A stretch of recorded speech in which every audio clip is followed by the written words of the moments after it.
we'll have this discussion. Discussion? What discussion? This is a discussion combustion. Coming to you from Denver, Colorado. This is Discussion Combustion Podcast with your hosts, Kevin Batstone and Arthur Raw. That's right. Kevin is bringing us in with the tip-tap of the fingertips on the table for episode 204. Welcome into Discussion Combustion, everybody. Good to see you all. Thanks for joining us here again, right here at Discussion Combustion Podcast, coming to you from Aurora, Colorado. It's good to be with you guys again. Going to be a solo tonight, guys. It's been a long time since we've done a solo art. Certainly haven't done one in this studio yet. But, you know, we had a last-minute cancellation. There's a lot of those in this business. Something we've gotten used to, and we're going to roll with the punches. The punches keep coming as you participate in life. That's just part of the gig. So it's great to sit here with you, Kevin. It is a wonderful Wednesday. Obviously, we're dropping on Thursdays like we always do. And I've been having a great day, though. Okay, so first of all, I got to sleep in like 20 minutes. It's crazy that is a determining factor on making my day great, is extra 20 minutes of sleep. But how has your Wednesday been, Kev? It's been a wonderful Wednesday. You know, definitely been running around the city, taking care of a lot of things, as always. But I think to your point on, you know, getting that extra rest, when it comes to like doing power napping, I've heard studies, and even, you know, we've probably had experience doing this. 20 minutes is actually a good power nap. You know, you can go the full 90 and get a full sleep cycle, but then you're going into REM rebound, you're going into REM, you're seeing a lot of things happen. 20 minutes, if you can get 20 minutes of shut-eye, you know, maybe you're not even all the way asleep, you're just resting for 20 with your eyes closed. Yeah. In a quiet, dark room, man, it can recharge you and get you ready to send for the rest of the day. It can. I've done that multiple times prior to recording. I haven't done that in the new studio space, which is named Mila. Yes. But in the previous studio space, Bruce, there had been many occasions when I'm definitely tired, and I'm like, I just need 5 minutes. I need to get a quick 10 minutes, and you seen me, and I pop up, and it's like a whole new mood. Look, when you're on the run, you got to just let your brain and your body rest for that 20 in the middle of the day. I mean, look, if you go back and you look at like the old, you know, even caveman times, these guys used to sleep like in 4-hour windows, and they would get up and get back to work, stoke the fire, do what they had to do. It was like 4 on, 4 off, 4 on, 4 off, going back to the olden days. Now, of course, I wasn't around during these times, but that's how, you know, from what I've heard through ancient history, that's kind of how the sleep schedules worked back then. How did you hear this? Was it through like hieroglyphics or through spoken word from family member to family member? No, I think it was more through like historians and anthropology and things of that nature. You know, I don't know if they could really determine, you know, through anthropology. That's not the right word, is it? Anthropology is the study of human beings. Okay, so that would still work. It did. It still worked. But what's the study of, like, because if you're digging up, Lori's probably going to have to correct me on this term. Archaeology? Is it archaeology? Yeah. I should probably have known that. But anyway, I don't think you'd be able to turn sleep patterns from that. I don't think. But you might. I don't know. This stuff's out of my league. But it makes sense to me. Well, you know, instead of just getting 8 hours of rest, these guys would rest on and off throughout the day, throughout the 24-hour time period.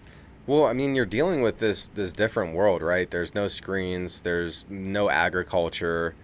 You are being battered by the elements, and you sleep where you can, or in the time permitting that you have available to you.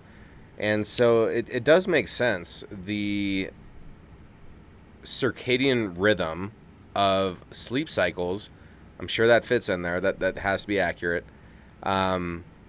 And the hour-and-a-half cycle that it typically takes, 90 minutes, to go through all 5 stages, 5 being REM sleep, and then, you know, 1 through 4. And since we're on sleep cycles and stuff, circadian rhythms, it's an interesting conversation. So I feel like your circadian rhythms are a little messed up right now, because you had mentioned to me that you are on average staying up between like 1 to 3 a.m. every day. It definitely depends. Or every night, I should say. It depends. Yeah, I mean, it depends on the night, of course. I mean, 1 a.m. that's pretty normal. That's pretty normal for me. You know, I get about 6 hours of rest, so that puts me up around, you know, sometimes 7, 8 a.m. It just depends on the day. It depends on what I got to do in the morning. It depends how much shit that I got to get done. But sure, there's times where just sleep is not happening. I mean, there's a lot going on right now. A lot going on. There's a lot going on.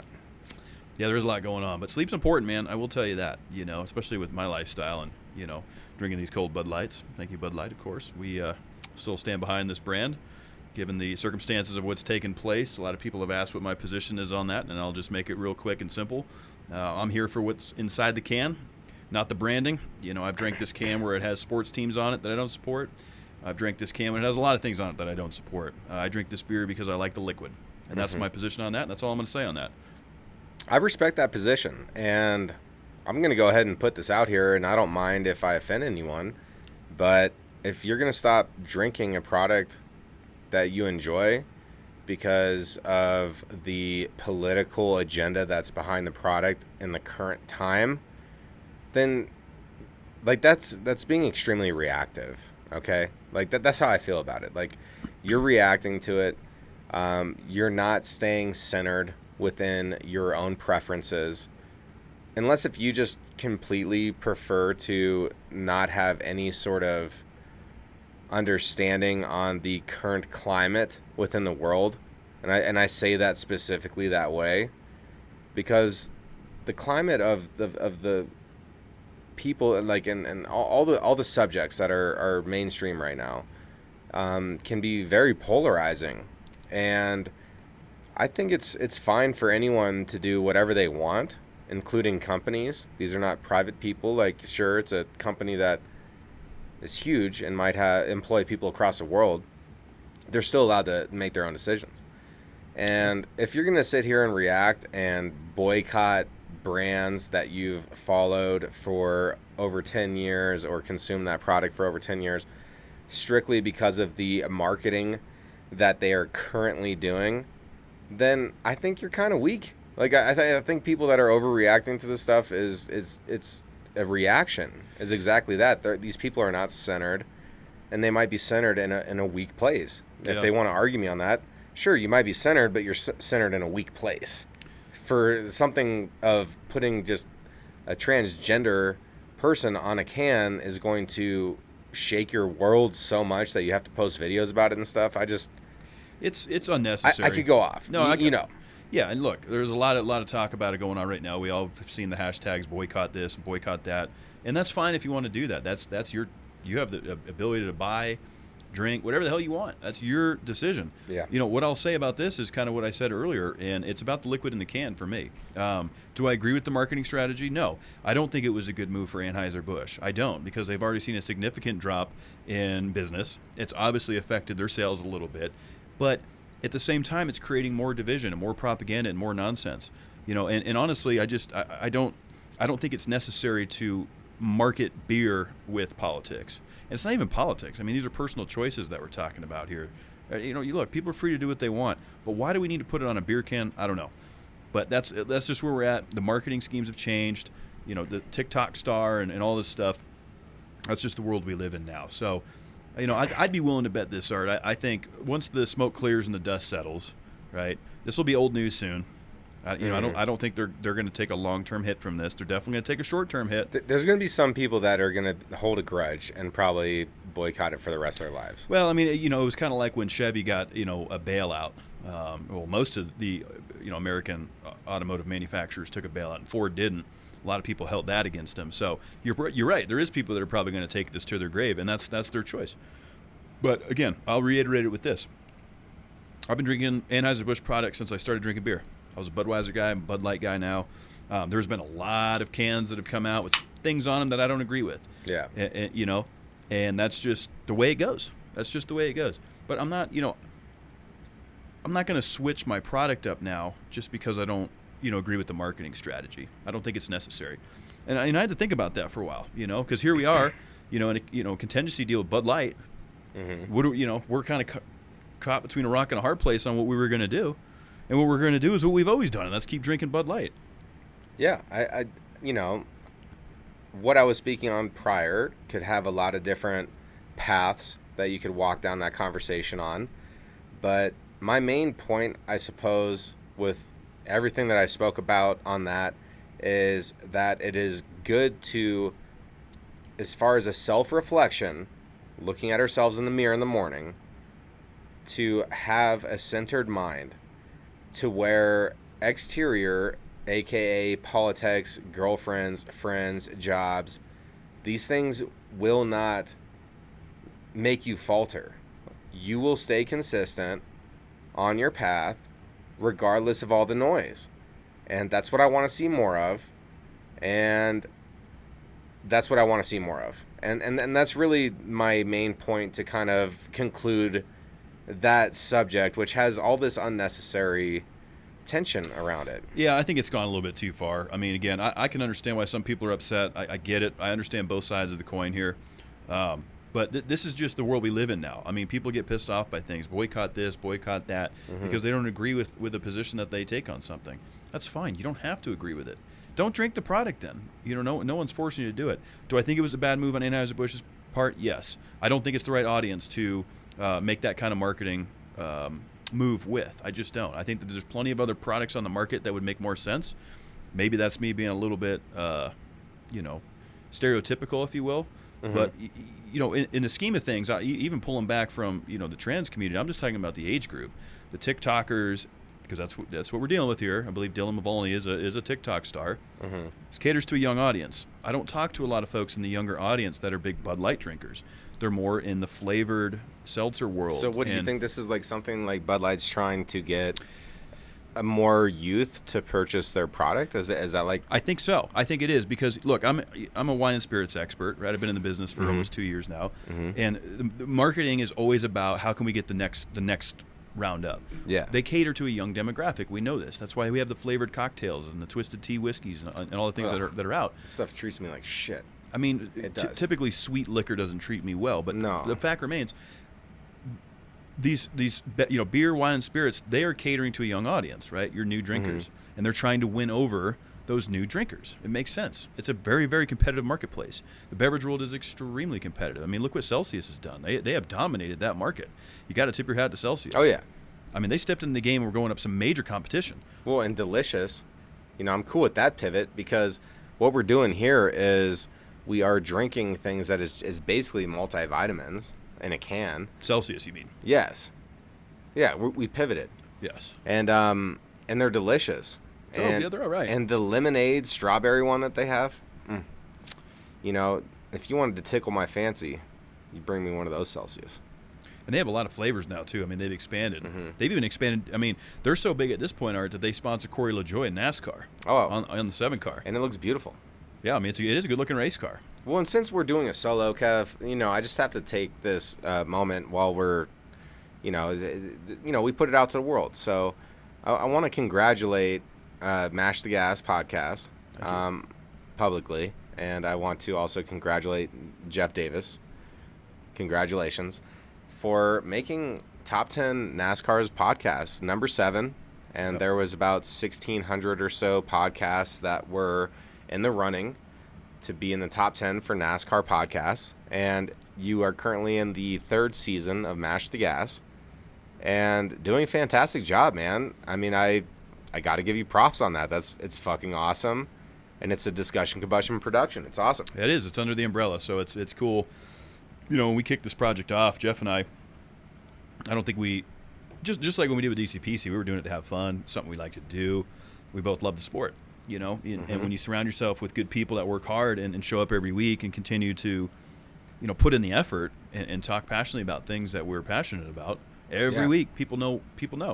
And so, we were both pretty, I don't want to say surprised because we knew we had a good product, but to be in that conversation with some of the top 10 NASCAR talk shows is how we were worded, top 10 best NASCAR talk show for 2023. That's an incredible honor. It's an incredible honor for whatever the review process looked like on that and what went into the data and research to determine that. Well, one of the coolest things I think that I've heard from all this, and you fill me in plenty, and I just still don't know everything, but it is the fact that you kept calling out Fox on putting up the pit times. Fox, can you please put up the pit times? You guys need to put up the pit times. Like you did this for like a month or something. More. Much more. And then all of a sudden, a person with NASCAR shared it. I don't know their name, and it started to get more traction. And then all of a sudden, Fox starts putting up pit times. Isn't that coincident?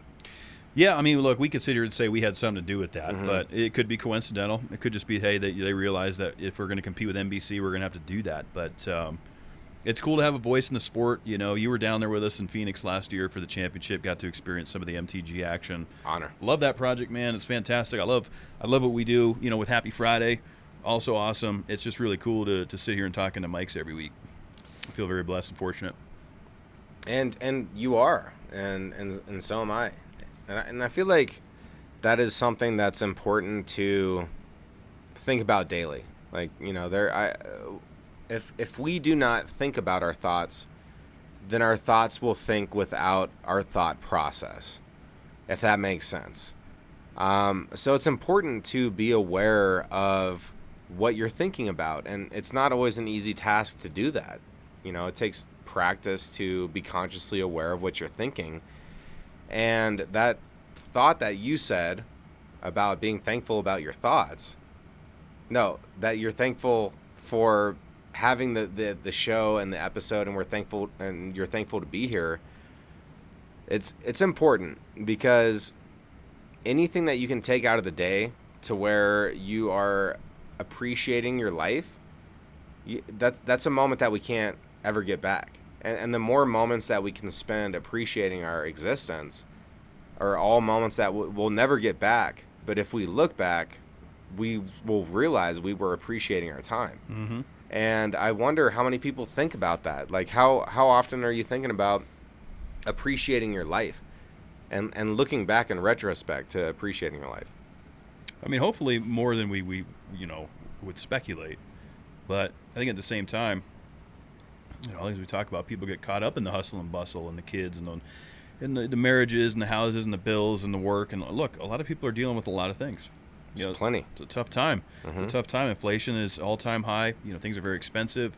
You know, it's hard for families to make ends meet, let alone go out and have a good time. So, you know, a lot of stress and pressure on a lot of people right now, Art. Mm-hmm. And, you know, hopefully they still have the ability to kind of peel back the layers and say, man, I'm fortunate to be here and to have these challenges that I need to find a way to overcome, right? I mean, look, some people have it a little tougher than others. Some people are more, you know, financially fortunate than others, but that doesn't change the scale of what you can do mentally and what you can do each day in control of your own life, right? We are in control of our lives every day. We choose what we're going to do, how we're going to do it. Sure, we're going to be some challenges. Sure, I might lose my shit and throw a beer can across the room from time to time. I haven't seen it. It's been a while since I threw a beer can. But you know, you smell what I'm stepping in. Yeah. No, I get what you're talking about. And it is important. And regardless of your financial situation, there is always going to be challenges in life. Maybe you don't feel like you are checking all your boxes and you don't feel like you're succeeding. So that's the thing. And since we're on it, I'll just kind of get into it a little bit. I believe that living is, in a sense, suffering. So with that in mind, you almost have to enjoy a little bit of pain. Like you have to be like, yeah, this is part of it. And I enjoy that. I enjoy feeling so low sometimes, but only because in contradiction, you have the joy of experience as well. So we're meant to feel everything. We're meant to feel shame. We're meant to feel enlightened at sometimes. And those are the exact two polar opposites of the collective scale. And it's important to understand that we will all experience many different levels of this collective scale as we exist. You know, whether it's like, you know, being neutral about things, or maybe you have pride, or maybe you're feeling courage, or maybe you feel shameful, or you feel hate, you know, or maybe you do feel love for somebody. You know, this is life. Like it's going to fluctuate, and the fluctuations are almost a beauty within it because it creates this variety. Like, have we not all as humans at one point gotten completely bored from a task that we did? If you do the same thing all the time, it becomes mundane. So it's important to like feel your lows and appreciate your lows, and it's important to recognize your highs and get that success energy. Yeah, I think that's a good point, and something that we've hit on, a couple times on this show. It's important to feel, and sometimes that's a difficult thing to do because the dopamine and the excitement that we get from social media or whatever the case may be, sharing those experiences with people, that's all well and good, but we also got to consider the not so good times, because they're coming. There's challenges around the corner every which way you look. I mean, we're dealing with some of our business deals that we're not going to get into here publicly. There's always going to be a challenge, right? Some of them are self-inflicted, some of them are just nonsense, but it's not always going to be rainbows and butterflies, as I've said in the past. It's unrealistic to think that way. I don't care if you have all the money in the world, and happy, great friends, beautiful wife, whatever you have, that's all great. You're still going to have some tough times, and I think it's important to keep that realistic perspective in mind, that, hey, that just because I've hit this milestone, and I know we've touched on this many times, Art, whether that's marriage, whether that's having $1 million in the bank, buying that McLaren that you've always wanted, those are great milestones. But that's not the key to happiness, is it? No, absolutely not. It's interesting because when you talk about happiness, it can, in my personal belief, it can't be something that is materialistic. Okay, like happiness has to derive from experience of existing, and what I mean by that is, are you aware of your existence? Like, sure, you're consciously aware that you exist, but are you aware of your existence and how you are impacting the world?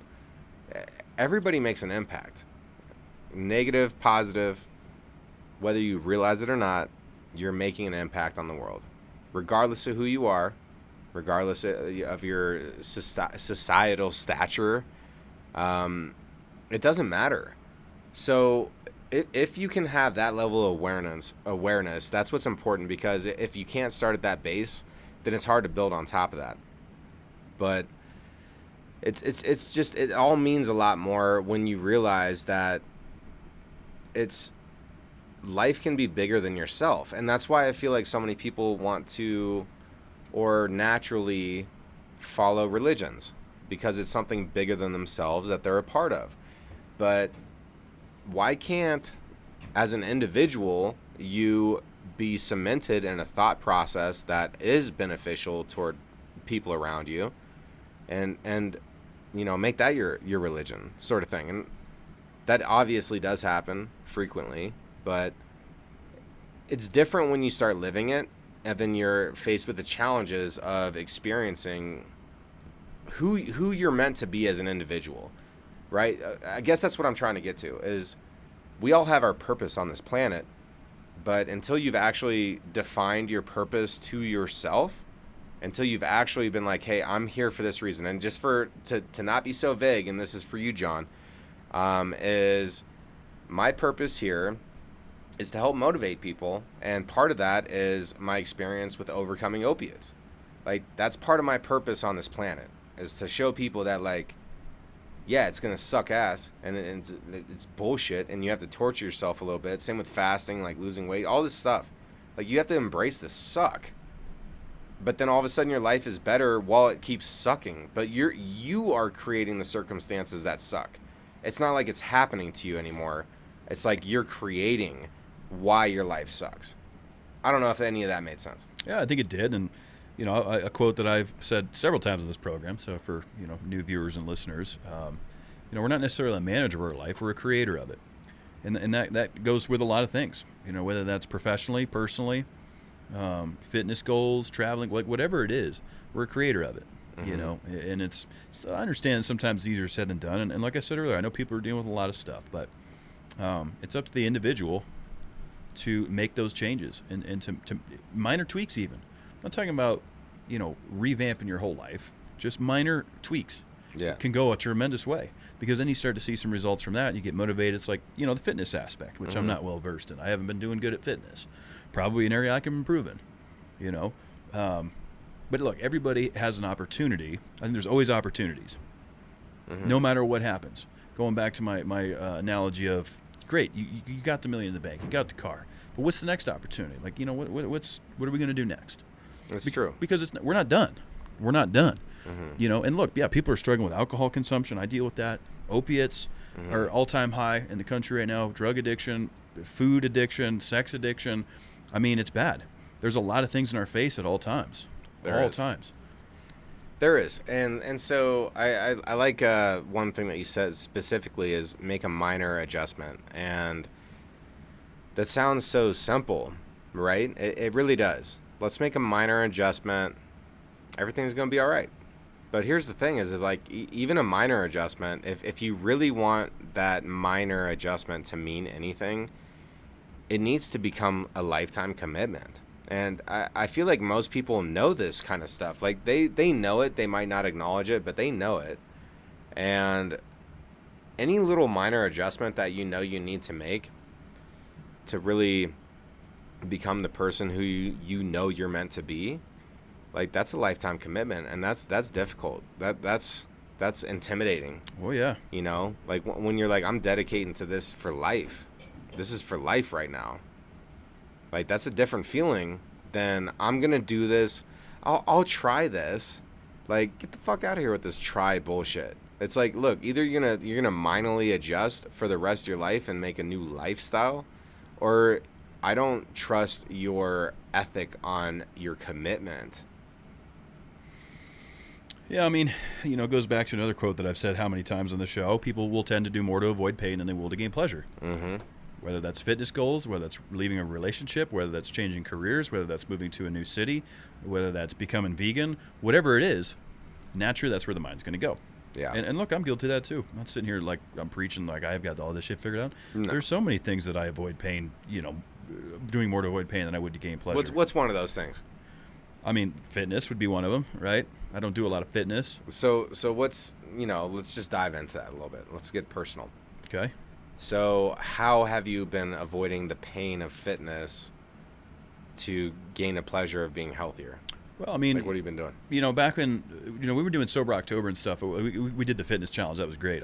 That was fun. I'm better motivated like when I have an end goal or somewhere to go. Mm-hmm. When it comes to fitness. When it comes to other things, it depends. But, you know, speaking on that specifically, there's a lot I could be doing in that department that I just don't, you know. So that's avoiding that pain of being sore and pushing it to the gym or whatever, right? Then gaining those fitness results. Yeah. No, and that's one of those things, man. Like I feel like you hit the nail on the head there. That's probably one of America's biggest goals is to become more fit. You know, being that we are one of the more overweight nations or obese nations. However, I could say it non-offensively. Look, good luck. You know, I got love for all body types is all I'm saying, and it doesn't matter if you're a thick girl or a petite girl. I'm into women, regardless. So that being said, though, it is interesting because fitness is one of those things that's talked about so often, and it's brought up frequently, and it's one of those things that for me, I never saw a change immediately. Like no one does. No one sees it change immediately. No. But I did something simple. Like I don't really get sore that often. I don't. And it's because I enjoy my workouts. And so this was my secret that I'll share with everybody is when I made a lifetime commitment to being more healthy to myself, out of 3 things, one of them felt like torture, okay? So I'll say that one first, and that's intermittent fasting.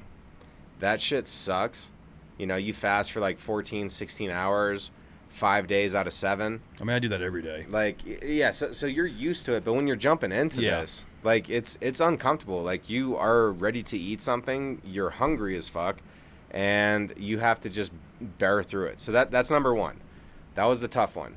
But as far as my workouts that I like to do is walking. Walking is super enjoyable. I might feel lightly sore, but I'm never sore like, oh, I can't move in that direction. And then swimming. Yeah. Swimming never kills me. It definitely, I feel the workout, but I really enjoy swimming. So the two, that's the workout. Those are the only workouts that I do. And so I chose 2 different workouts that I thoroughly enjoyed. I love to walk and I love to swim. And then I torture myself with fasting. So through that, that's just my health journey. Yeah. And that really worked for me. So I guess the only advice I have from my experience is to try to do something that you'll enjoy. Yeah, and the only way to do that is to get out there and give it a go, whether that's whatever it is. Because a lot of folks are looking for, kind of the red pill society, if you will, that easy, quick fix. Just give me. Doesn't exist. It's not realistic. It's just not realistic. But there's a huge market for it, and there's a lot of people profiting from it. Of course, people are always going to fall for the quick fix, but until you put in that time, minimum 28 days, minimum, to really get that to be a part of your new lifestyle. Yeah. Whatever it is, quitting smoking, changing the way you eat, doing walking, whatever it is. I feel like 28 days minimum, right, is where the body and your mind will start to be like, okay, we have to do this. We are in the routine now. So it's already mid-April of 2023. God bless how the time has passed. Excuse me. Yeah, we mean us. Everybody saw the quick clip that we put together. So A little bit of that now. what is one goal that you would be willing to commit to right now that you're going to move forward with 23 and beyond? What's one goal? A goal that I'm going to commit to? Yeah. What's one thing that you are willing to commit to starting today, starting tomorrow? Like you said earlier, you just need to make a little tweak. Yeah. What's one little tweak that you are willing to make part of your lifestyle until you die? Is there something that you're willing to put on wax right now? Yeah, I mean, I've talked about the 10-minute rule a few times, right? As far as putting 10 minutes on the clock, see how much you can get done. That's great. I'd like to continue to honor that, and I still do that. But maybe I could, kind of piggyback off of that and put 10 minutes a day towards whether that's walking, push-ups, jogging, or jumping jacks, leg lifts, something like that. 10 minutes. 10-minute workout a day. 10-minute workout, but it doesn't even have to be like I got to go to a gym. Yeah. I don't have to commit to any of that shit. I think that's doable. If I preach how much you can get done in 10 minutes around the house, then 20 minutes a day, you can get your house taken care of, and you can get a little workout in. I can commit to that. Okay. Are you committing to that? Yes. Shake on it? I'll shake on it. Okay. All right. I'm excited for you, man. Yeah. I am, actually, because I know that this is some real shit, and I'm gonna bring this up to you again. Oh, of course. I'm sure we'll talk more about it off mic, but yeah. And here's the deal though. Here's one good thing about technology is we can track this shit. Mm-hmm. We can track it, like I could be bullshitting. Oh yeah, I got my 10 in today. No, but look. I don't need to track anything. At this point, how long I've known you, like you're gonna you'll be honest with me, and if you have a white lie, then it's going to bother you, and you'll end up being honest with me in the long run. Fair enough. Shit, if I'm putting you on the spot like that, man. A minor tweak I can do is something I've been working on already. Okay. I kind of failed last Sunday due to circumstances, but that's an excuse. And I know that I can commit to 2 days a week being alcohol free. Right now I'm doing simple Sundays, and I've done 2 of them successfully since I put them on my calendar. The other one I had 3 glasses of wine. Okay, so I failed the last simple Sunday. Would you do it in a way where it's like same 2 days every week, or just 2 out of the 7, doesn't matter which 2? In order to have structure and to make sure that it is diligent, I think I should plan it. I think it should be Sunday, Monday, every single week. I go simple Sunday, I go motivational Monday, and to me that means alcohol free. I do actually want the freedom to be like, this day I'll take a day off, but I don't know if that's really going to benefit me.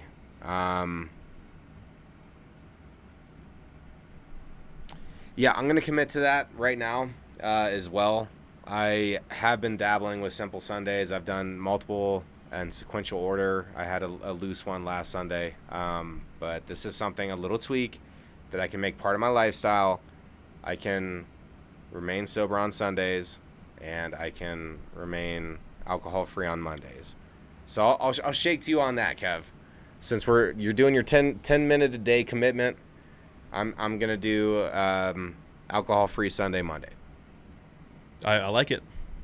I like it. It's totally obtainable. Damn it. Totally obtainable. It's on wax. But we got to hold ourselves accountable. No, I agree.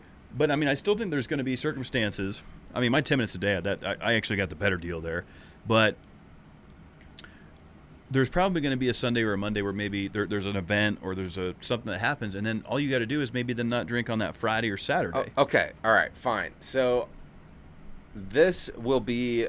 Look, I'm taking 2 days off. I'm taking 2 days off a week. And look, this is just me acknowledging I've been very upfront about things I've had to overcome in my life on this program.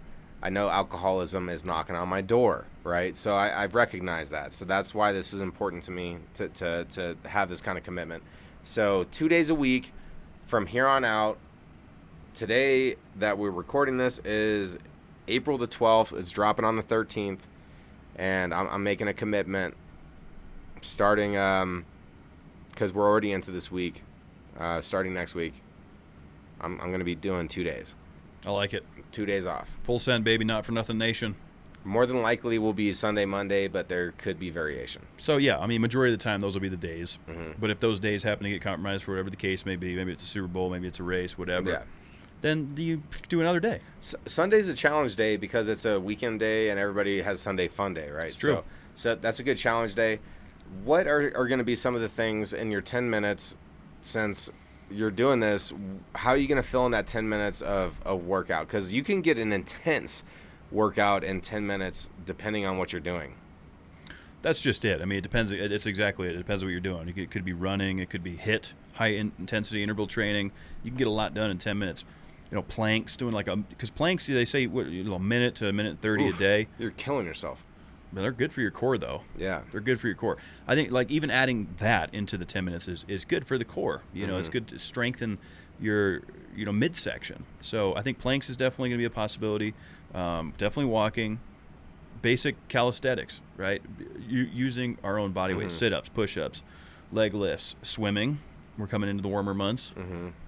So, I mean, if I'm going to do swimming, I'll probably do more than 10 minutes. But that's the minimum commitment. I like that. Per day, so that adds up to a minimum of, we're just going to round up slightly, a little over an hour working a week. Yeah, working out. Hour and 10 minutes a week. Yeah, so that's easy. You can do that easy. It is. It's going to be good. That's the minor adjustment. That is. And with that in mind, I would like all the listeners, all the viewers out there, think about it yourselves. And I got to split on us, Kev. Think about yourselves. What kind of minor tweak can you make? And again, it doesn't have to be groundbreaking. It doesn't have to be, massive. Just a minor tweak that's obtainable, that's reasonable, and that you feel good about.